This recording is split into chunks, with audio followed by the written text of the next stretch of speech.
All right, guys, we are back with round two hat format at Epic Cards and Games in Hurst, Texas. We got Tyler on the left playing Spellbooks versus myself on the right playing Sylvans. So it's like Tyler's going first, reveals three Spellbook spell cards from his hand, special summon High Priestess from his hand. Then activates Library of the Crescent. That card, you reveal three different Spellbook spell cards from your deck and randomly add one to your hand. So almost all the Spellbook cards are hard once per turns. And yeah, so I'm going to roll dice. And also don't get to see which one he adds, and the rest go to the deck. It has other restrictions, but they're just too long to go over. All right, now he goes Master, reveal power, copy. Master, you have to control a spellcaster type monster and reveal a Spellbook spell card in your hand. Then copy the effect of a normal Spellbook spell card in your graveyard. So he copies Crescent. So he crescents me again, so he adds Eternity. So I know he has Eternity and Power in his hand. And he's got the Tower. So he's going to activate the Tower, and I think his last card is Maxi, and one back row, but I couldn't see what the back row was, so Tyler passes. So not a good opening for Tyler. We'll see if I can take advantage of it. So as soon as I activated Terraforming, Tyler threw the field spell in the graveyard. But he kind of has to play it first turn. I mean, he can't really play around it. Except if he like MSTs it. So yeah, activate Mount Sylvania. So Mount Sylvania's effect is you can send a plant from your hand or face up from your side of the field to put any Sylvan card on top of your deck. So I send the Martial Leaf, which I only play one of. So that kind of sucks. I side the second copy for certain matchups. Alright, so I put Sylvan Charity on top. Now most of the time you do this play only if you have Upstart Goblin, or there have been times when I've put it on top if my hand is really bad. Like I really need to dig for some cards. Alright, so Upstart. Activate Sylvan Charity. So Tyler has never won on the channel. He did make the finals once against myself, and it was the same matchup, but he lost. And what else? It was close though. I think we went to no, it was not. We didn't go to game 3, but it was still a good match. Tyler's done pretty well with this Spellbook deck, so we'll see if we can get it back to the finals. All right, so Sylvan Charity. As effect is you draw 3 cards and put 2 back on top of your deck with at least one of them being Sylvan. So I put back Sage Koya and Mount Sylvania. So one thing I want to mention, Tyler and I both lost round 1. This tournament was 4 rounds of Swiss, cut to top 4. So loser here is eliminated. All right, so I summon the Princess Sprout. Princess Sprout's on-field effect is you contribute it to excavate the top card of your deck. Then you can put a Sprout monster on top of your deck. So I tribute the Princess, but you don't have to put a Sprout monster.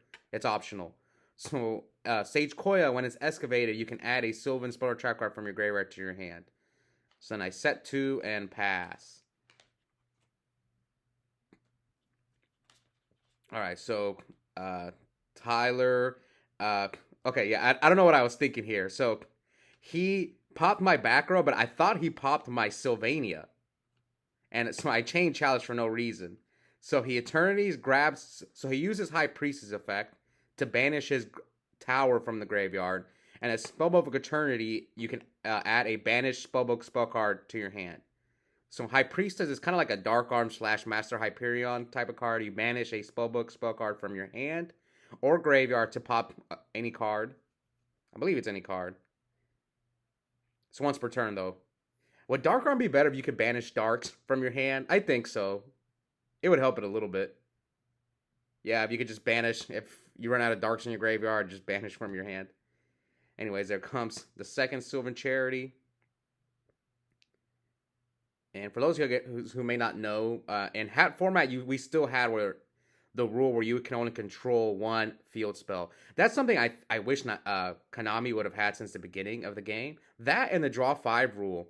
Like, I wouldn't mind if we as the whole retro community would agree to play by the draw 5 rule. I know people don't want to do it that way, but honestly, I wouldn't mind. Because it would kind of make some decks more fair. Like, I think Sylvans wouldn't be as good with draw 5. A lot of decks. The hat deck wouldn't be as good either. Now, Infinities would get a boost. That's like the only deck. Alright, so here I activate Miracle Furt, and he maxes by Miracle Furt. And now I try to use Hermitry's on-field effect, but Tyler activated Trap Trick Trap Hole Nightmare after he chained Maxi. And now he's going to use Priestess's effect, banish the tower to pop my Mount Sylvania. So, and I chalice the Priestess and protect my Mount Sylvania. So as far as Trap Trick Trap Hole Nightmare goes, its effect is if a monster that was special summoned this turn uses effects, negate that effect, and if you do, destroy it. So I kind of didn't read, like, I don't know the standard spellbook trap card, so maybe I could have played around that card, but yeah, I probably should have just attacked first. I'm not sure what trap cards the spellbook deck plays. But anyways, during the end phase, the Sylvans field spell says you can excavate, during your opponent's end phase, you can excavate the top card of your deck. If it's a plant type monster, it gets excavated. If it's not, you can either A, keep it on top or put it at the bottom of the deck. So now I use Mount Sylvania to put Sage Coin on top. So here, I'm just digging for, my hand is bad. I have no cards. So I'm just trying to Sylvan Charity him again. So I'm going to tribute the Princess, excavate Sage Koya, put the Princess on top, so that way I have a guaranteed Sylvan card. And now I'm going to draw 3 cards. Draw 3, put 2 back on top, the Princess that we know is there. So, like, I'm digging for, like, Soul Charge and Miracle Fur, because my hand, like, I have nothing going for me right now. So, I probably, looking back, I should have maybe just attacked the High Priestess and still use the Hermitry's effect. Because I'm at a point where I'm losing bad. Like, I just got to hope his back rows, like, are Fiendish Chains. That's what I expected. I expected more so a Fiendish Chain. Not really a Trap Trick Trap Hole Nightmare. But maybe from now on, I'll start playing around it. Because I really don't know the standard spellbook list. Versus when you see me play against the Hat deck, I always play around that Nightmare. But see here, he has Fiendish Chain. Alright, and I just concede. Yeah, I drew bad. Now, granted, Tyler's hand was kind of bad too. But I think he won the game because he just dropped the High Priestess turn 1 and I couldn't out it. So I think had I just attacked and played around the Trap Trick Trap Hole Nightmare, did he have Fiendish Chain at the time? I don't know. I'd have to go back and rewatch. But maybe it would have been a different outcome had I just attacked and played around Trap Trick Trap Hole Nightmare. All right, here comes Upstart Lone Fire. Come on, Soul Charge. But Tyler has the Max C. Max C. Oh, yeah, he's doing the thing I was telling you guys about. Whenever people's hands are bad, they'll... But Tyler was being a little redundant when he did it right there. Okay, so I get Hermitry. Activate the field spell. Field spell, send the second red tree, put Sage Koi on top. I must have Sylvan Charity. That's why I'm going to activate Sylvan Charity and then dig for some cards and grab it back. Yeah, the Hermitry, the big red tree's the on-field effect is you can excavate the top card of your deck. If it's a plant-type monster, you draw 1 card. So yeah, I put the Sage Koi on top. Activate Sylvan Charity. So now put the Sage Koya, because I'm going to excavate that Sage Koya and the Princess. So I'm going to draw the Princess. Now, if I wasn't under Max C, I would have hurt Tyler really bad. All right, so draw the Princess, and then Sage Koya is going to grab back Sylvan Charity for next turn. Set 1, and pass. Yeah, you can tell Tyler's hand's bad. His hand is like, oh, maybe it's not that bad. He at least has Blue Boy and Secrets. Hey, game 1, he didn't even summon a single Blue Boy. All right, so I chalice his Blue Boy. Blue Boy's effect, when it's normal summoned or flipped, you can add a spellbook spell card from your deck to your hand. Now I activate Secrets. He didn't activate a Secrets game 1 either, and I still lost. That's crazy. So his hand was really bad game 1, but mine was just worse. So Secrets adds any spellbook card from your deck to your hand, and Master, copy Secrets, reveal Eternity. He's probably going to add the field spell or Fate. Yeah, he has Eternity, Life. I think he has Dark Hole too. Yeah, he has Eternity, Life, and Dark Hole. He has the Tower. Puts Tower over the Sylvania. Sets, I think, Book of Moon. Yeah, it is Book of Moon that he says. So he has Eternity, Life, and Dark Hole in his hand. And here, I'm probably going to Charity him first. He's relying on that Book of Moon. So, okay, summon Lone Fire first. And yeah, Tyler's in trouble now. I think if I have another, like an extender, like a Soul Charge or a Miracle Furt, he's in trouble. I don't even care about that Book of Moods. Yeah, here comes Sylvan Charity. Draw 3 cards.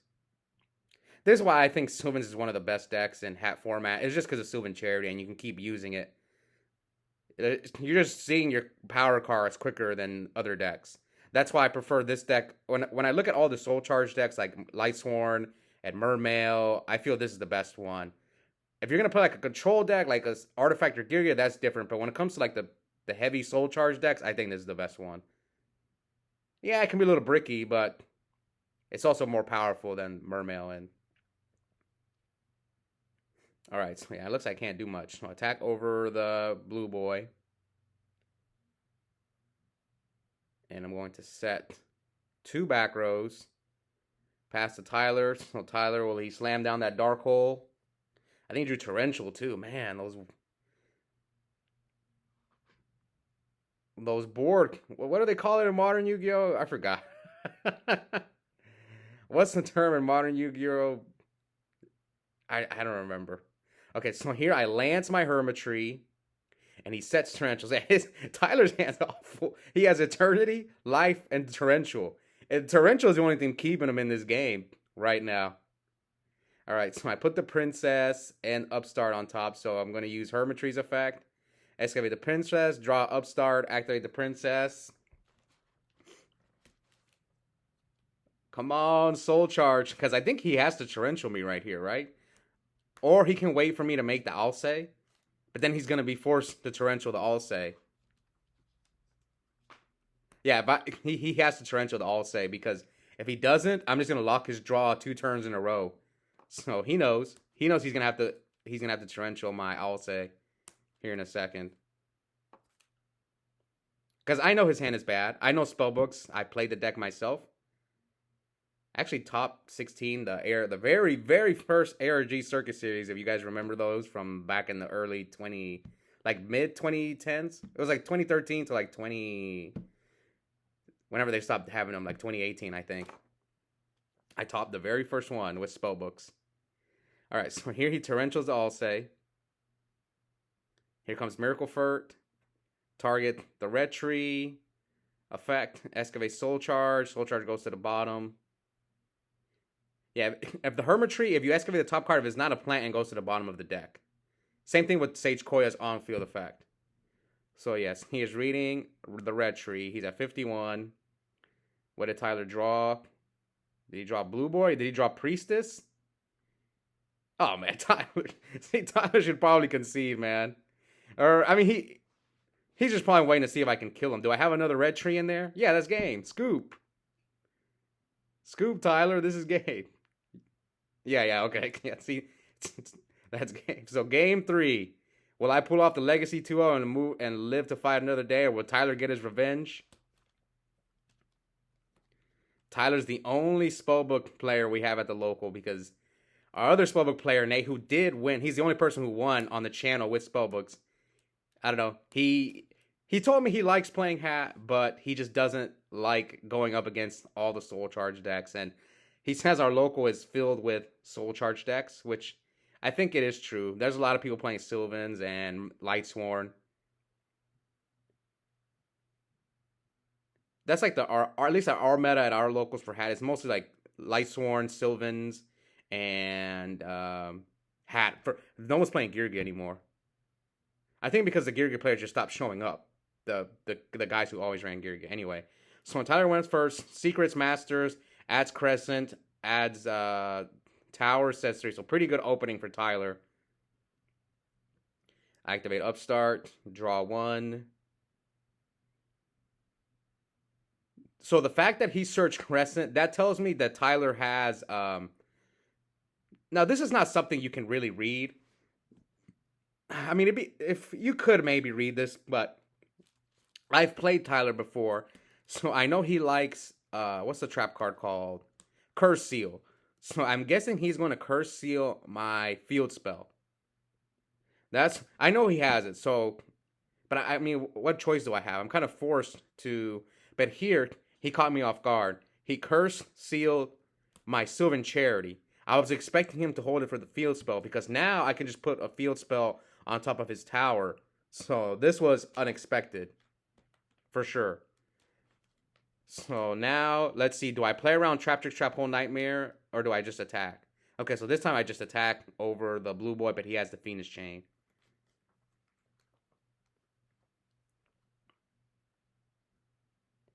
Alright, so pass. Activate Tower. Put back Master to the bottom of the deck. Draw one. He drew a Priestess. Yeah, he has secrets. He's got secrets. I think double Priestess in his hand. I don't know. Should people play the Lone Fire for Spellbooks? I forgot the name. Temperance, I think, is the name. I know some people like Justice. I don't know which one's better between Temperance and Justice. I think if you play Temperance, you get the you play the World, right? But that card's a brick. It's like Titanial. Okay, so he secrets for Fate. So he has Fate with 3 Spellbook spell cards in his graveyard. So now I pass. My hand's pretty bad too. I think I remember what happened is I had 2 Sylvan Charities when he Curse Seal the first one. And yeah, it just sucks. It's the best card in the deck, of course. If you Curse Seal it, it hurts really bad. Anytime I do well with this deck, it's usually because I'm activating Sylvan Charity like multiple times in one game. Alright, so here comes Curry Bandit. So he's going to Fate my Curry Bandit. So a Spellbook of Fate has 3 different effects depending on how many Spellbook spell cards you banish. 1, 2, or 3. 1 is not that relevant, but if you banish 2, it's a Book of Moon. If you banish 3, you can banish any card your opponent controls. Then it does not target. So let's see what Tyler will do here.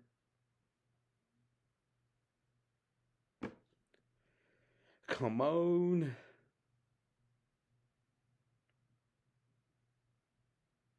He's got Eternity, double Priestess. Alright, passes.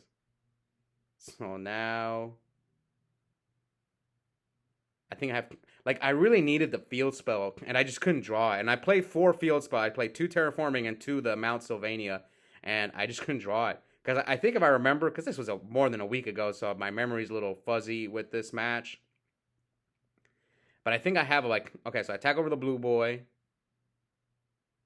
And now I'm going to Tribute Summon Hermitry. And hit Lance, so nothing there. And pass. Tyler has Maxi, Life. It almost might not be worth to play Life. It's such a brick. Oh, he has Dark Hole again. Oof. But he ran out of spellbooks. He can't even use Tower's effect. Oh, I haven't gone over Tower's effect. The field spell for spellbooks. Its effect is during your standby phase, if you control a spellcaster type monster on your field or in your graveyard, you can put a spellbook spell card from your graveyard at the bottom of your deck and draw 1 card. So here he maxes my Hermitry, and I'm going to use the effect. And once again, I did not play around Trap Trick Trap Hole Nightmare. Jeez. Honestly, I will say this. I think I was at a point where I was just cooked.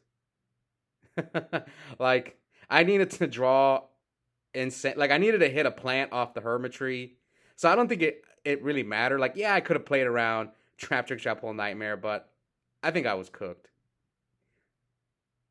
I mean, he was going to drop double Priestess on me no matter what I did. So I'm at 8,000. Banish to pop my Chalice. Yeah, because if my Hermitry sticks, he chalices. I chalice one of the Priestess, then he just pops the other one. So secrets. Yeah, and I just concede. So yeah, congrats to Tyler. Knocks me out of the tournament. Oh, he had MST. He could have used that too. Yeah, I was cooked. But I could have played around Nightmare again there, but it didn't matter. I was in a losing spot. Like, I really needed to hit a plant and draw another Miracle Fur. I think that's like the only way I win, so it didn't matter. Anyways, hope you guys enjoyed that match. We'll see if Tyler can get back to Top Cut. Also, check out the link in the description. I have a coupon code for 5% off Yu-Gi-Oh! Singles and product at Epic Cards and Games. The code is my first and last name, Oscar Zelaya, one word, all caps. And I'll see all you guys next time.